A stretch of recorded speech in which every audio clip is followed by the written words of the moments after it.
From a small DVD rental company mired in a plunging market crisis, Netflix has built an empire with an innovative idea that changed the entire entertainment industry. Once humiliated, rejected, and laughed at by its biggest competitor, Blockbuster, which did not want to do business with Netflix, Netflix has single-handedly reached a net worth of $200 billion, conquered the global market, won the Oscar and all the prestigious industry awards, while Blockbuster went bankrupt. But today, Netflix is in big trouble again. Can the company survive the biggest challenge it has ever faced? But first, how in the world did Netflix become the biggest player in the industry?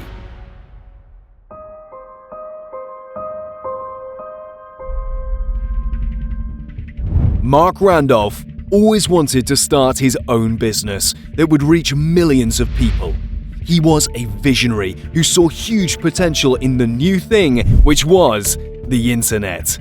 Mark followed the beginnings of Amazon and witnessed the great success Amazon had with selling books online. He knew there was an opportunity here for him too. But what was it? Mark had no idea what kind of business he should open on the internet.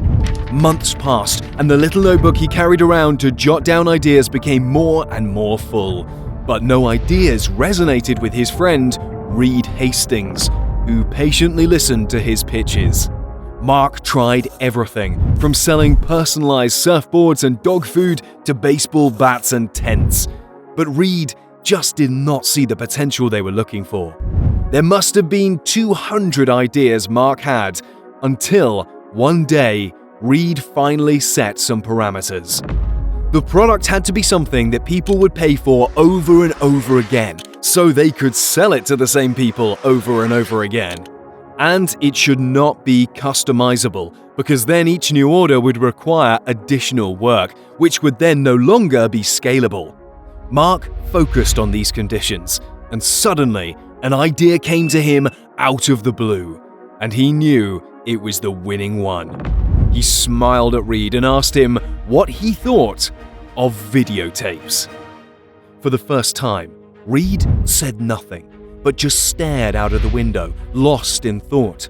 And Mark knew he was onto something. Reed welcomed the idea, and the funny thing was that he had just been slapped with a fee by Blockbuster for returning a film late. Who would have thought then that Blockbuster would later be back in the picture, only this time as their biggest competitor? Film distribution was obviously an industry that no longer suited the 1997 lifestyle, and was therefore in desperate need of innovation. Maybe they could start a revolution by renting out movies over the internet. What was there to fail? The truth was, everything. The year is 1997, and we are talking about VHS tapes, which are difficult to ship, incur significant postage costs, and are easily damaged in the mail. It was then clear to both Mark and Reed that their business idea was not very profitable at all. But then, just a few weeks later, Reed reads an article about a new technology called DVD that solves most of the problems with VHS tapes. DVDs are easy and cheap to ship because they are small and light, and you can ship them for as little as 32 cents. They are also cheaper to buy and don't take up as much storage space. And most importantly, they are something brand new that no one has done business with before. Mark and Reed had never even seen a DVD in their lives, because before 1997, DVDs were only available in Japan. They were both taken with the idea of renting films on DVD over the internet. This new technology seemed like an answer to Blockbuster's high late fees that made everyone complain. And since they were both visionaries, they were willing to bet their business that DVD would replace VHS tapes because of its obvious advantages. Netflix was born with a simple business model. Mark and Reed buy tons of DVDs, create a website, and rent movies for a small fee. A customer places an order, the DVD is shipped in a protective case, and the customer finds their order on their doorstep within a few days. They watch the film, and when they're done, they put the DVD in a prepaid return envelope and send it back. And now, it was time to raise money and get the business off the ground. While Reed already had investment money from his previous venture, Mark's only chance was to get his mother as an investor, and so she became one of Netflix's first investors, which will pay off handsomely in the future, even if she was only helping her son at the time and was prepared to lose her money if the new venture failed. Yes, mothers make businesses work. And by the end of 1997, Mark and Reed were in a position to buy a small office and hire a team. To be honest, they did it all very cheaply. The office was only equipped with a few cheap folding tables and old second-hand furniture, while the employees were hired for far below average wages.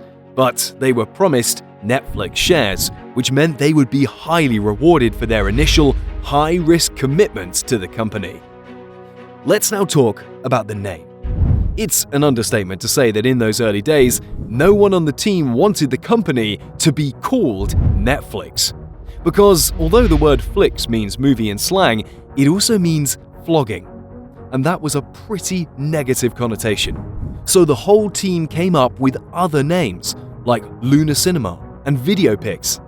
But they kept coming back to Netflix, because it was catchy and combined a word related to the internet and a word related to movies. And so the name Netflix, like any good name, stuck. Over the next few months, the small Netflix team built their website and literally bought multiple copies of every DVD they could get their hands on. And that wasn't much, because DVD was still a new format, and there were only about 800 titles available because the movie studios had just started releasing their films on DVD, and many of them hadn't been released on DVD yet. The good thing for advertising and brand authority, however, was that Netflix could rightly claim to own every DVD ever produced. Of course, they had the small problem of not knowing how many copies of a film to obtain, and their sense of what might be popular was their only guide. But they didn't let that get in their way, and one day, after months of preparation, doubt, and struggle, Netflix was ready to launch. Welcome chaos, madness, and a new vision.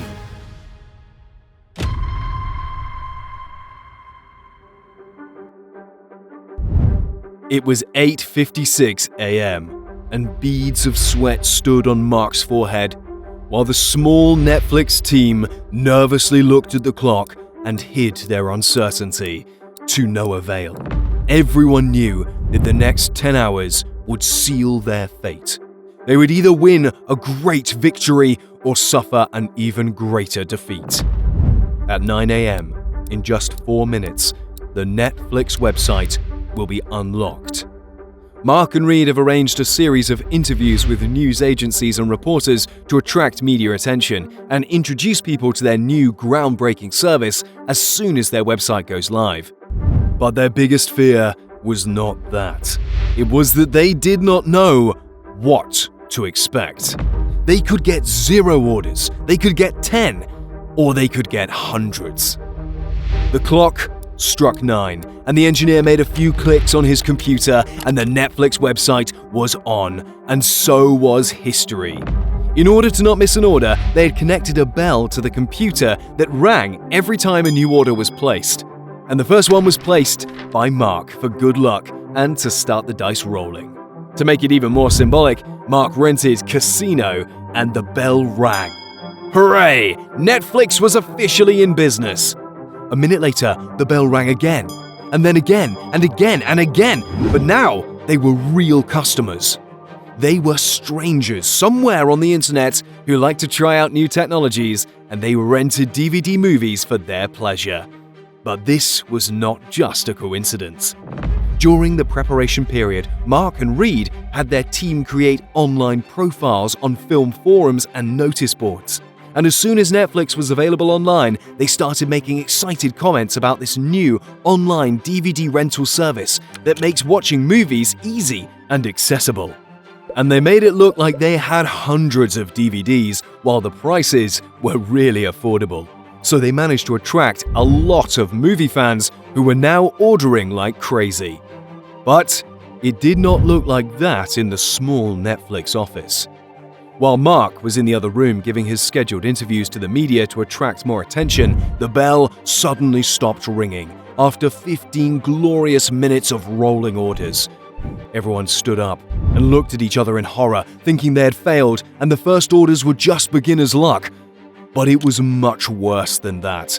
The technician came in and said that their website had collapsed under too much traffic. Bear in mind that this is 1998 and cloud hosting is still far into the new millennium. Back then, servers were still physical objects in your room. And Netflix did not get enough of them. So someone had to make a quick run to their nearby shop and buy more servers. Mark and Reed never thought this would happen on day one. They did much better than they thought they would.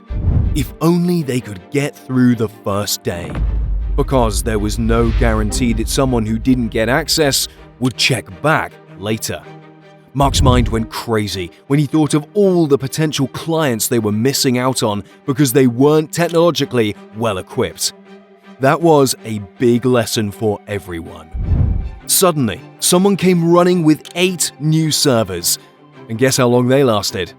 These 8 servers lasted an incredible 45 minutes before the website crashed again. If that's not the most stressful first day on the job, I don't know what Netflix is. But if you think that's all, you are mistaken. They also ran out of boxes to ship the DVDs and ink to print the shipping labels. No one will ever really understand how they managed that, but somehow they managed to finish the first day with 137 orders, which was far more than anyone had ever dreamed of, especially considering that the server kept crashing and that they probably lost even more orders. Everyone knew the launch was incredibly promising, but they did not fool themselves into thinking they had everything they needed to run Netflix smoothly. For one thing, they wasted a lot of time manually confirming customer orders and needed to find a simple, automated solution for order confirmations. They then had to learn how to deal with international orders, which were also huge. But most importantly, Mark and Reed had to prevent the website from crashing. Despite all the difficulties, the entire Netflix team was positive and did not think twice about ordering pizza and spending the night in the office. They had no idea what was coming next, and they will be shocked.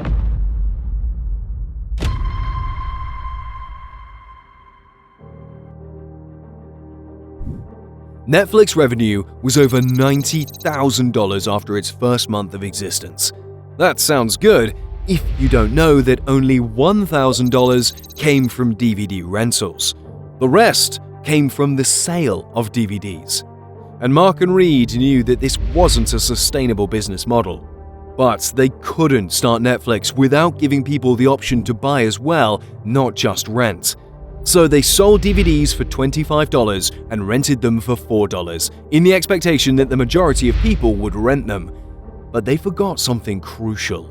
The people who ordered the new DVD format were the people who had new DVD players, which were expensive at the time and who could therefore afford to buy DVDs as well. They didn't have to rent to save money, as Mark and Reed wrongly assumed. Besides, it was still the 1990s. People were still collecting music, books, and films and storing them on their shelves. There was no access to online libraries and streaming services like today. If you wanted to watch a film when you wanted, you'd have to have your copy at home.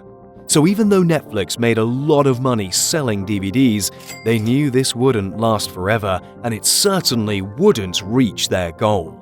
Because now, they were only successful because they were the only ones doing it. And as soon as other companies would start selling movies on DVDs on the internet, Netflix's profit margin would shrink and their turnover would decrease.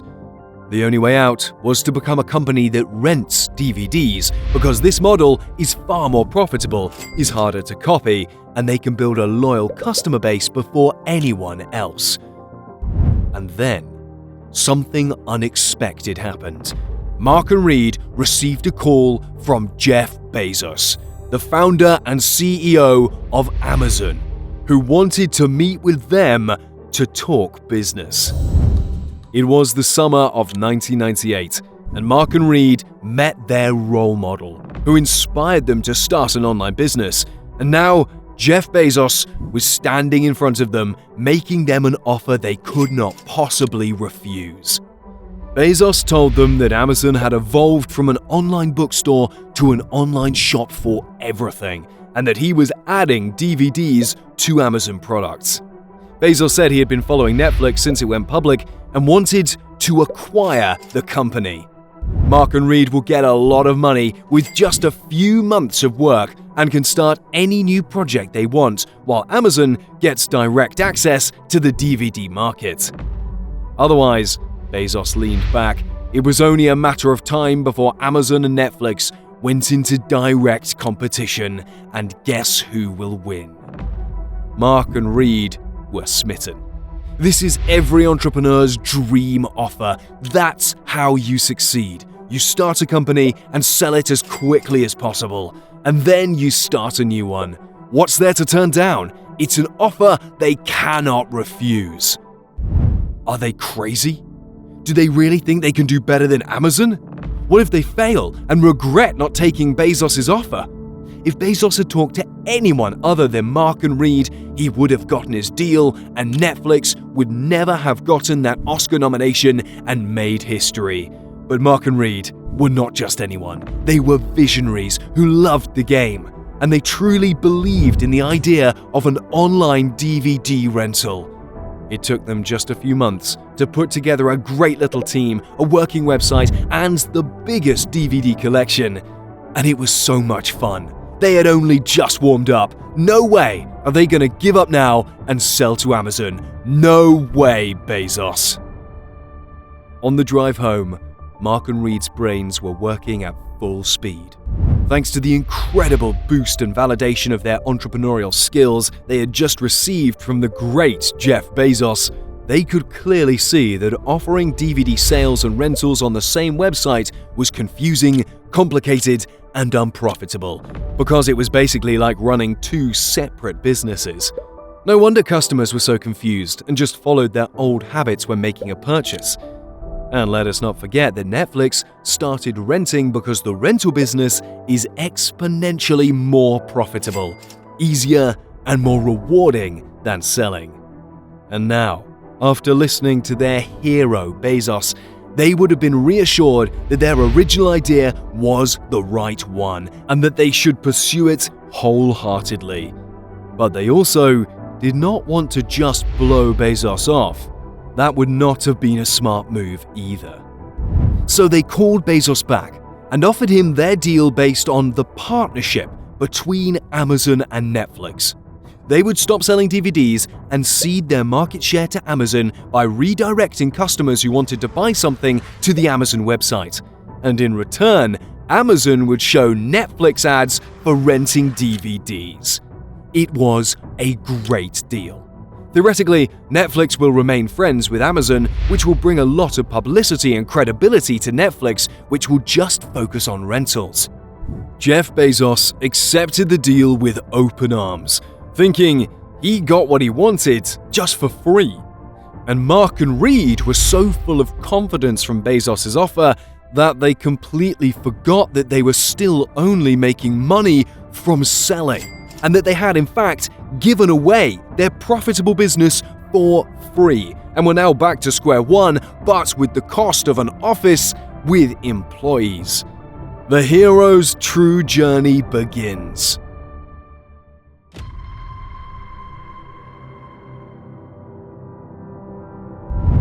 Mark knew they couldn't just rely on Amazon to find customers.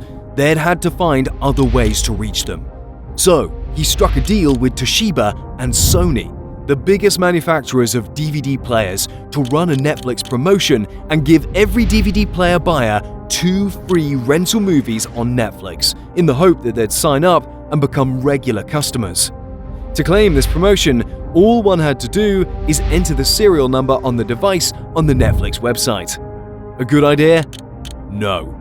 At first, Sony urged Netflix to give 10 free rentals, which was expensive for Netflix. but they desperately needed customers, so they agreed.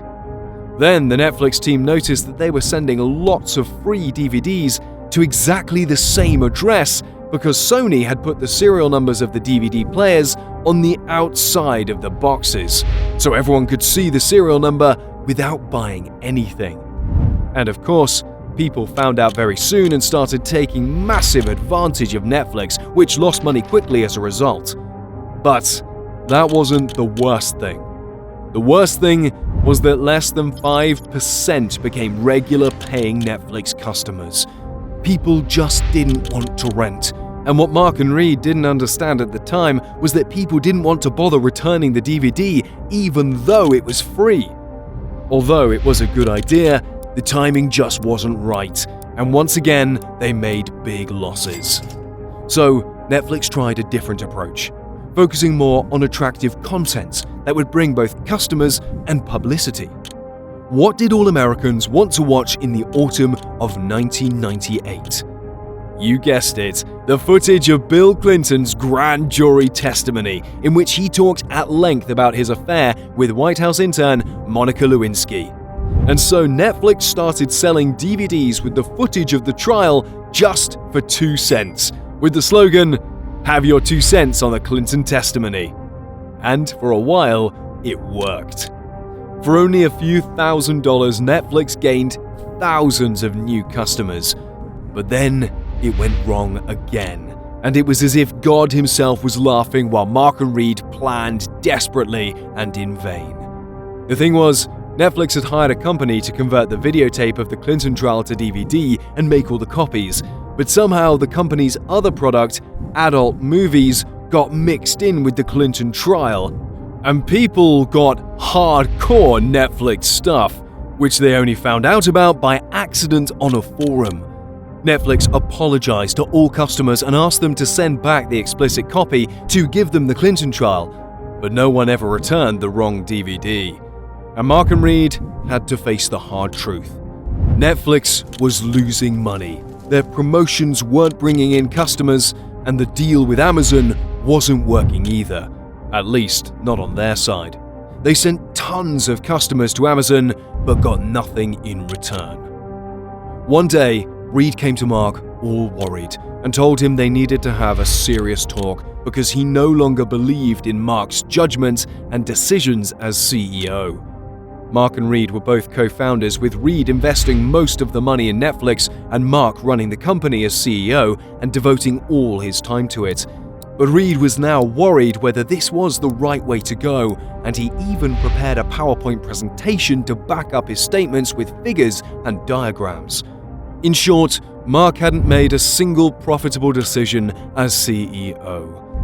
Mark was offended, angry, and upset, but Reed did not lose his cool, calmly ending the presentation with the solution that Reed should be CEO from now on, and Mark should remain as president. In essence, Reed said it was now time to swap roles, and after trying Mark's idea, they should now try Reed's ideas. Mark was hurt and felt this was a betrayal, but he knew Reed was right, and he should let him try his luck as CEO. Besides, Reed had more experience running a company than Mark, and he had a good reputation in the tech industry, so he would probably go down better with investors and bring in more money. And Mark was not so interested in titles. He cared about Netflix and was willing to contribute in any way that would benefit Netflix the most. So after some nagging, he accepted, and Reed became CEO. They were both aware that this change of title would not magically solve any of their big problems, and they still needed a big idea that would work.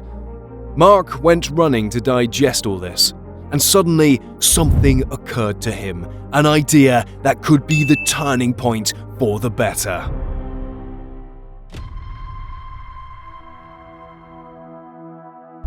There was another hard truth that Netflix had to face.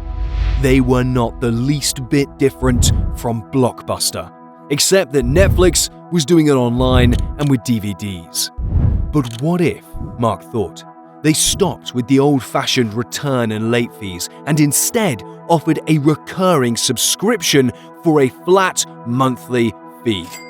This means you can buy 4 or more DVDs at a time, and when you're done with one film, you can just swap it for another. But you'll always have some films at home. But it will be flexible, and you can decide when to watch what and when to buy new stuff. A completely new approach and a completely new service that is now highly competitive with Blockbuster. Because if you want to watch a film at Blockbuster, all you have to do is go to the branch and get it. Whereas at Netflix, you have to order it online and then wait 2 to 3 days for it to arrive in the post. A big turnoff for most people. But the innovative subscription model with no return periods or late fees offers freedom and flexibility in watching. Not to mention the fact that you can have as many movies at home as your heart desires. No planning in advance is necessary, just a free, spontaneous film experience. Reed loved the idea and immediately switched Netflix to this new subscription model, which led to immediate growth for the company. On the first day of the subscription model launch alone, 90 people signed up. An insanely big conversion. The wind shifted for Netflix, and the ocean was crystal blue and calm. At this time, DVDs were becoming more popular, and the prices of DVD players were dropping significantly. Netflix became a service that everyone wanted, and the number of subscribers increased rapidly every month. Partly because subscriptions renewed automatically every month. And Netflix finally found its regular customers, which was the main business idea from the beginning. And then Reed took another big step when he started to develop an algorithm to match the right films to the right people. Because it was also important that people rented old movies, not just the newer ones, because the old ones were cheaper. So Netflix started building out its movie expertise with a recommendation algorithm called Cinematch, which analyzes patterns between users who watch similar things. They also asked users to rate films to help the prediction algorithm, which proved very successful and gave them a further edge over the competition. Finally, the tide has turned for Netflix after several turbulent years of trying out different business models. It's crazy that Netflix has survived to this point. And then came the dot-com crash in 2000, and funding for internet companies dried up completely, while sentiment towards internet companies turned. Mark and Reed were deep in the mud again and were forced to rethink drastically.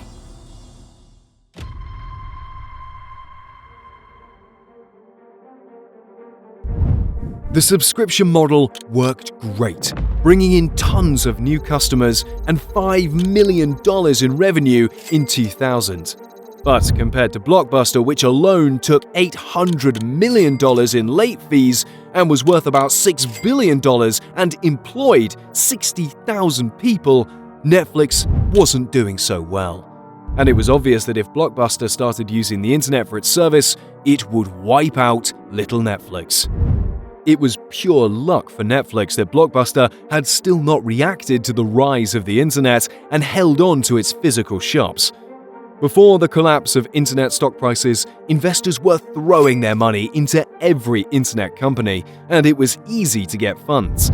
So Mark and Reed reckoned that the big investment in Netflix growth would give them a significant business advantage before Blockbuster or any other big company emulated their business model. But things changed overnight, and with the dot-com crash in 2000, finding an investor was simply no longer possible, and Netflix was once again stuck. But Mark and Reed had a plan that could just get them through the market storm. What if they sold Netflix to Blockbuster?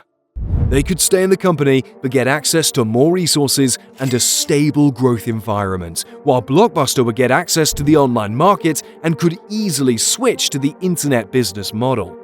So Reed suggested a meeting, but for a long time, they received no response from Blockbuster. wondering if they even knew who Netflix was, until weeks later when Reed received a call out of the blue from Blockbuster inviting him to a meeting the following day. This was the call Netflix had been waiting for. Mark and Reed didn't think twice. They dropped everything and got straight on the plane to meet with Blockbuster's CEO. They kept coming back to their proposal, making sure that their arguments were based on data and above all on a clear, bold, and attractive business vision that Blockbuster simply couldn't say no to.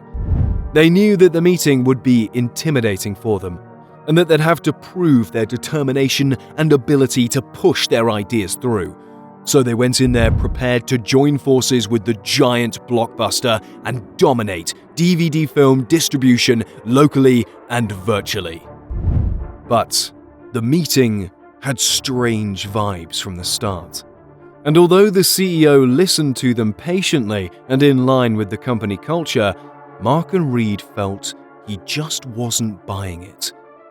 Unfortunately, they were right.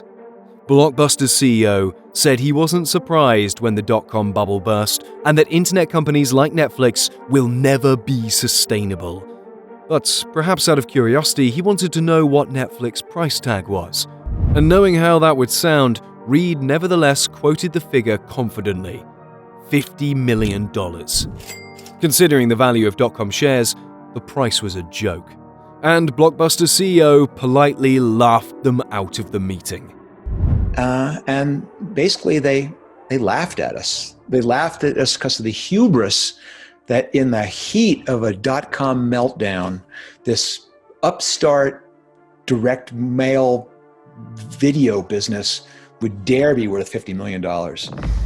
And it was crushing. Mark and Reed were devastated. Selling to Blockbuster was their only hope. How can Netflix survive now? Well, there really is only one way. If Netflix and Blockbuster cannot team up, then if Netflix wants to survive, it has to beat Blockbuster. But do Mark and Reed even stand a chance against the old multi-billion-dollar empire?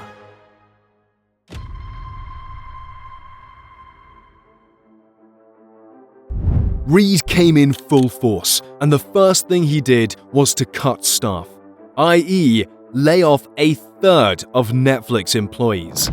And that produced great results. Netflix became more efficient, more focused, and more productive, while its popularity with users grew rapidly. However, Reed realized that the company could only survive and thrive if it invested significantly more in growth.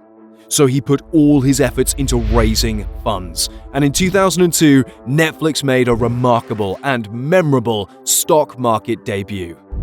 And everything was going great until Blockbuster woke up, realizing Netflix's huge market success and launched its own website version of Netflix online DVD rental service in 2004.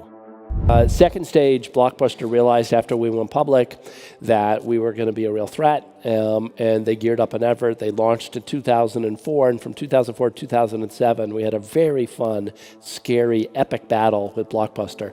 From then on, it was an open market war between Blockbuster and Netflix. But Netflix was in a much worse position than it looked on the stock market. That was because Mark Randolph, co-founder and original chief executive of Netflix, decided to step down from the Netflix board and go it alone. This meant Reed was all alone in the biggest David and Goliath battle of all time. Because ever since Reed's PowerPoint presentation that put him in charge of the company, things weren't going so well for Mark. His responsibilities had changed, but he wasn't enjoying them as much as when Netflix was a small team of 8 and just starting out. Mark supported and enjoyed Reed's leadership and the growth of Netflix, but he was waiting for an opportunity to step back when things had settled down in the market and Netflix had built a solid foundation to focus on helping other small startups in their very early stages. And so it happened that Mark left just as the Blockbuster storm threatened to spill over into Netflix, and Reed found himself alone in an all-or-nothing war to extinction. But he was prepared for it. In fact, he waited for years for Blockbuster to adapt and come into play with its huge budget, history, and status. Reed said in an interview at the time that Blockbuster was throwing everything but the kitchen sink at them. And so the next day, they found a kitchen sink in their mail with a card from the Blockbuster CEO, who literally woke up one day and had an epiphany about how big the threat from Netflix was, and then went on beating on them. Reed's first reaction to the war was to introduce new features to differentiate Netflix from Blockbuster. But they weren't too innovative and didn't give Netflix a competitive advantage at the time, except for a few loyal fans. One of the innovations was a social network called Netflix Friends that displayed everyone's recommendation algorithm so users could see what others were watching, how they rated the movies, what their recommendations were, and share their own preferences and experiences. Then they tried to sell the discounted DVDs. But the best idea was to buy the film rights to some small films from Sundance and the other film festivals and then distribute them on DVD. But it was too early for all that, and Reed quickly realized that these new strategies weren't making money. He realized that they were spreading themselves too thin by focusing on all these new ideas, and that sometimes, when you're under attack, you should pull back and strengthen the core instead of providing more attack surfaces. Blockbuster, however, didn't think this way and continued to experiment with new services, such as video game rentals, while Netflix stayed focused on movies and TV shows. But what really changed the game for Netflix was what's always driven them: their forward-thinking vision to be the top player in the category. And even though the company was shipping over 1 million DVDs a day, Reed didn't kid himself that it was all about DVDs. He knew it was about the internet. And as he watched internet speeds get faster and faster and inspired by YouTube, he decided in 2007 that it was time for Netflix to launch a video-on-demand service and allow people to stream movies and TV through their website. It was a big step that no one had tried yet. But their library was pretty empty, and they needed the rights to stream the right stuff. So they kept streaming as a bonus for their DVD subscribers for now, while they prepared to move fully to streaming once DVDs went out of fashion, which was imminent. And because they were the only ones with the idea of streaming, they didn't have much trouble in acquiring the rights. They made a great deal with a company called Starz for $20 million, which gave them the rights to stream a huge library of popular content, including Disney and Sony films. And Reed also signed deals with Xbox, PlayStation, TiVo, and Apple so that people could easily access the streaming service that was now bringing Netflix to the international market, which had previously been out of reach because of complicated international shipping regulations, while streaming required nothing more than an internet connection. Another important growth factor was the recommendation algorithm, and the company was constantly working on improving the rating system as they received more and more data. Everyone would rate Schindler's List 5 stars, and then they'd rate Adam Sandler, The Do-Over 3 stars. Okay, but in fact, when you looked at what they watched, it was almost always Adam Sandler. Okay, and so what happens is when we rate and we're metacognitive about quality, that's sort of our aspirational self. And it works out much better to please people to look at the actual choices that they make. So, in 2007, Netflix held a public competition open to all called the Netflix Prize, offering $1 million for the best predictive algorithm to help users find the right content, which attracted a lot of attention and drew new customers. To this day, Netflix invests in personalizing its service, and today every user sees different previews on Netflix websites based on the prediction results of the Netflix algorithm. Meanwhile, Blockbuster struggled with extensive advertising and the abolition of late fees, but got greedy with it. They changed it so that if you did not return the film within a week of the specified date, they automatically charged the full price for buying the film, so you can keep it whether you want it or not. Next, Blockbuster also charged rewind fees if you forgot to rewind the VHS tape to the beginning when you returned it. And so customers felt that money was being taken out of their pockets, especially compared to the increasingly popular Netflix, which was spending its money to understand and improve the customer experience. And so, more and more people gave up the annoying tapes and switched to Netflix. In 2010, Blockbuster filed for bankruptcy. Video rental chain Blockbuster has filed for Chapter 11 bankruptcy protection. Blockbuster has been synonymous with the home video market, but has been losing money and market share for years. Competition from the likes of Netflix and Redbox weighed on the retailer dependent on its brick-and-mortar infrastructure. Blockbuster was another name for the home video market.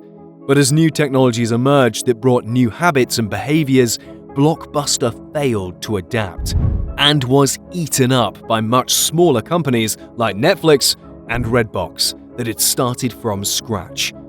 There are valuable business lessons to be learned from this. Blockbuster took forever to face the reality of technological change, while Netflix was way ahead of the curve and patiently waited for the right signs to take the right actions. But we had the advantage that we had started it, and really, if they had started 2 years earlier, they probably would have won, in perfect hindsight, because they would have just even though it was messy execution, they would have overwhelmed us. But Blockbuster was too busy making and spending money with its current business model to realize how quickly things were changing. But also to act quickly, because all its physical shops were just a hindrance. Expensive real estate, nothing more.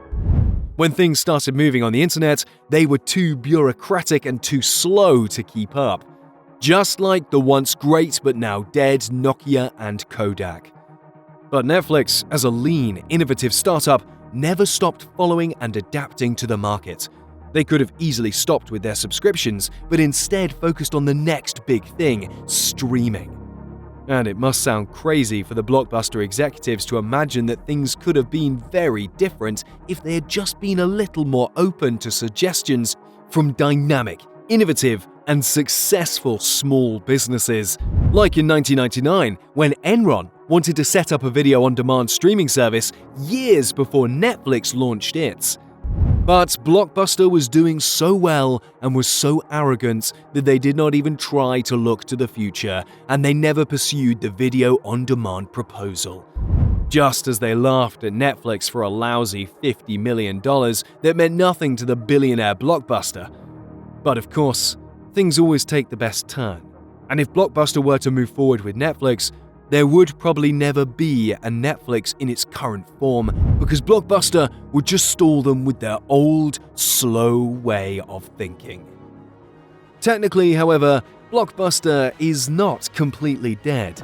There is actually still a Blockbuster shop that is privately owned and basically serves as a nostalgic tourist attraction. There was even a documentary made about this last Blockbuster shop, and ironically, it's shown on Netflix.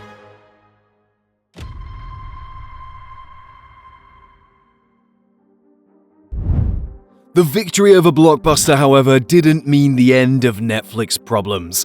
Reed was still experimenting with how best to integrate the streaming service and what subscription model to offer. And so in 2011, he made a big mistake, or in his own words, the biggest mistake in Netflix history. At the time, Netflix was charging its users $10 a month for a subscription that included DVD rentals and the streaming service. However, Reed was preparing to eventually abandon DVDs and focus solely on streaming, as it was obviously more convenient and it was only a matter of time before people gave up on DVDs. So he split Netflix into two separate companies, leaving streaming on its own website and opening a new website called Qwikster for DVD rentals. Users now had to use two separate logins to access their subscribed services, which confused them, and they didn't like it. The bigger problem, however, was that Netflix changed its prices, and instead of paying $10 per month, users now had to pay $8 for each service. This was only good if you used one of the services, but if, like most people, you used both services, it was a massive increase of an extra $6 in the middle of the recession. And for 20 million US households, a 60% increase had reached the psychological limit and triggered negative mass reactions. And so there was a huge uproar because we took 20 million US households in the middle of the 2008 recession and gave them a 60% price increase. So then the mob effect and crowd effect kicked in, and we went from love to hated very quickly. People hated everything about Qwikster, including the name. So Reed unintentionally made another big mistake. He apologized publicly and explains the company's reasons for the price increase. We're making this video today to apologize in person, or at least on camera, for something that we did recently. But that only led to people hating Netflix even more and Saturday Night Live making a parody. But that's not all. We knew you loved Netflix because it was an easy-to-use website for all your movie needs. To make it better, we split it into two separate, slightly more confusing sites. Netflix for streaming video, and Qwikster, which will handle DVD rentals. Did we spell Qwikster in a normal way? No, we didn't. No. Qwik, annoying but easier. Right. Yeah, and by the way, we know it's off-putting to see the CEO of a powerful company rocking a goatee and teal shirt, but trust us, we know what we're doing. Qwikster eventually cost Netflix 1 million subscribers who left Netflix overnight. Reed was forced to shut down Qwikster and move everything back to the original Netflix website. But this did serious damage to Netflix's reputation. So now Reed had to do everything he could to make Netflix shine again.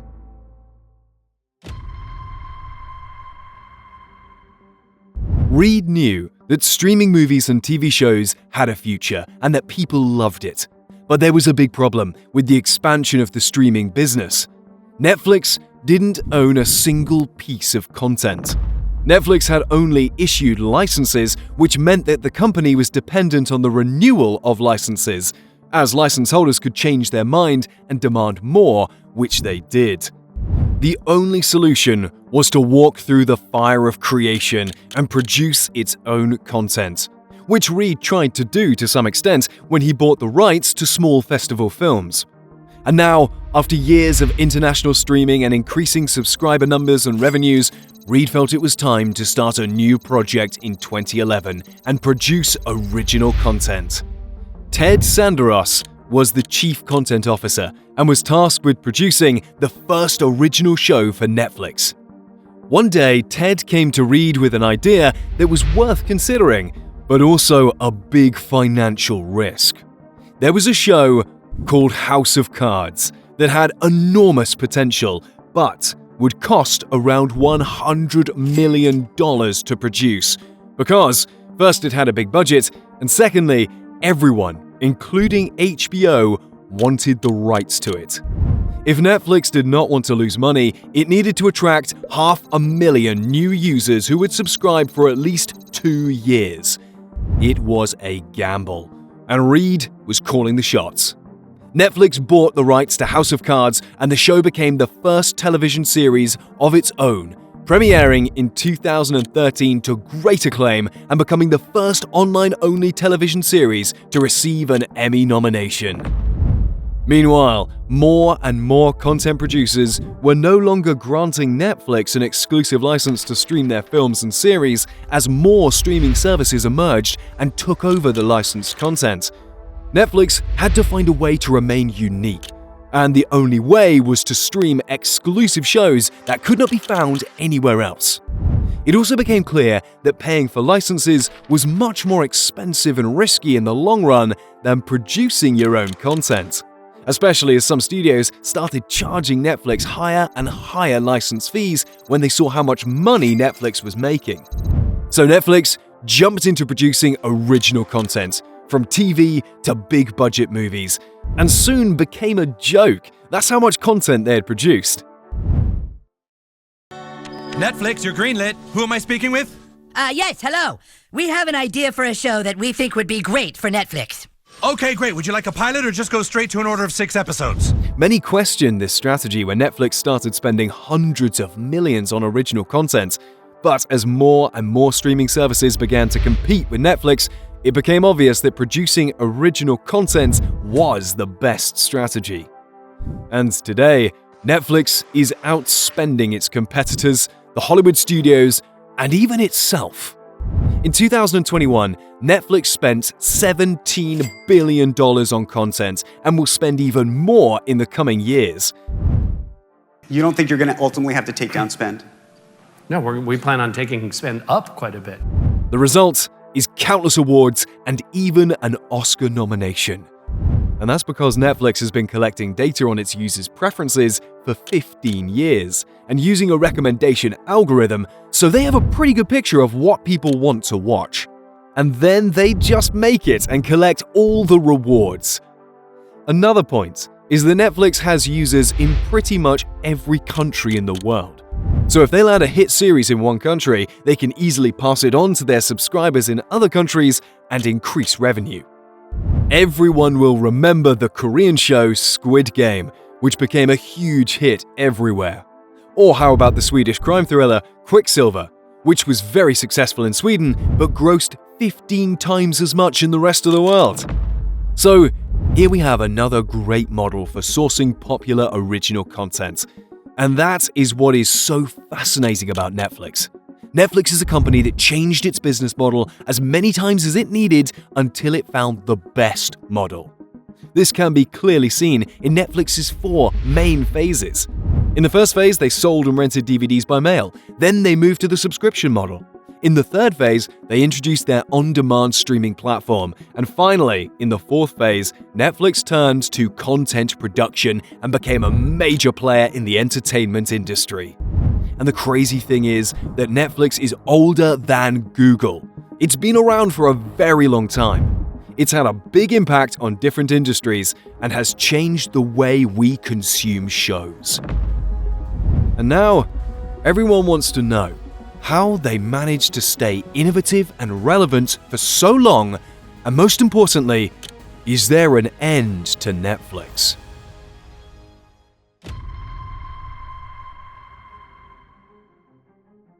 In some ways, Netflix has become a victim of its own success. First, Netflix was the leader in streaming services. And now, everyone who produces movies or TV shows is getting into streaming. The future will call this era the streaming wars. All the big companies are investing in their own services. Netflix now has to compete not only against so many different networks that have launched their own streaming services, but also against giant tech companies like Apple and Amazon that have also gotten into streaming and content production. All this competition is very bad news for Netflix. First, the simple fact that more competition naturally means that consumers are more likely to choose a competing service instead of Netflix. Or perhaps subscribe to Netflix for a few months, but then cancel and switch to another service for a few more months. And of course, companies like Disney and HBO have started pulling their content from Netflix to use for their own service instead. You used to be able to watch so many Disney and HBO movies on Netflix, and now Netflix has lost a lot of great series like The Office and Friends, and they've lost movies from Marvel and Disney. But despite all the competition, until recently it looked like Netflix was in a good position thanks to all the original content they produce. And because they benefited massively from the pandemic, when suddenly everyone was stuck at home and wanted to watch more movies, which gave Netflix a lot of new subscribers. But in 2022, Netflix announced for the first time in a decade that it had just lost subscribers. And even worse, that it was expecting to lose even more subscribers. In just a few days, the company lost $50 billion of its market capitalization, and Netflix share prices continued to fall rapidly. And then things got even worse for Netflix when the company unveiled its new plans to make more money. They are going to disable password sharing, which is a complete change in Netflix's strategy. Because when Netflix started streaming and subscriber numbers were growing, they even tweeted, "Love is sharing a password." But now, They want to make sure people do not share their passwords with their friends or other households because they need all the subscribers they can get. And then they also decided to raise their prices again, which is reminiscent of Blockbuster, which also tried to squeeze more money out of existing customers when growth slowed. So Netflix's idea was to introduce a cheaper subscription with ads, meaning you still watch Netflix but with a bunch of annoying ads. The public did not welcome this idea, to say the least, as the ad-free option will now cost a lot more than it used to when there was no cheap add-on option. But it is fair to say these changes are not only driven by corporate greed, but also by the cruel business fact that Netflix has lost most of their licensing rights. And if they want to survive, they will have to invest even more billions in original content. However, they are also criticized for the quality of their content, and Saturday Night Live often makes fun of their over-the-top productions. They also spent absurd amounts of money, such as $100 million on Jerry Seinfeld's comedy specials, and $20 million each for Ryan Reynolds, The Rock, and Gal Gadot to star in Red Notice. Netflix has literally produced movies that cost hundreds of millions of dollars each. And that was not really a problem when the number of Netflix subscribers was growing so fast. But when it slowed down, it became a much less sustainable way to produce content. Another thing people complain about is that Netflix cuts some shows off too quickly and too soon. And people just do not want to start watching a show that is just being cut off without a proper ending. Most of the comments on social media about Netflix range somewhere between low quality of shows and high prices, which means that Netflix desperately needs to increase its success rate again, as competition is fierce. When Disney Plus launched, it set a target of 60 to 90 million subscribers by 2024. And already, by early 2022, they reached 90 million, which means they're way ahead of schedule and getting amazing results. As if Netflix didn't have enough to deal with, there have also recently been internal issues with some employees leaving the company in protest of some of the content Netflix produces. But let's pause for a moment and look at Netflix in a larger context. Although there's a lot of talk about the end of Netflix, the company is still the largest streaming service in the world and currently has around 220 million subscribers. And this number is only slightly declining, and for the first time in a decade. And there have been more reasons for this than meets the eye. For one, Netflix suspended its service in Russia because of the war in Ukraine, which caused Netflix to lose 700,000 subscribers and hit the headlines that Netflix was losing subscribers. Secondly, Netflix saw a massive increase in subscribers during the pandemic, so it's not really surprising that they're down a bit now that things are returning to normal, as not many people are watching TV. Subscriber numbers are still higher than before the pandemic.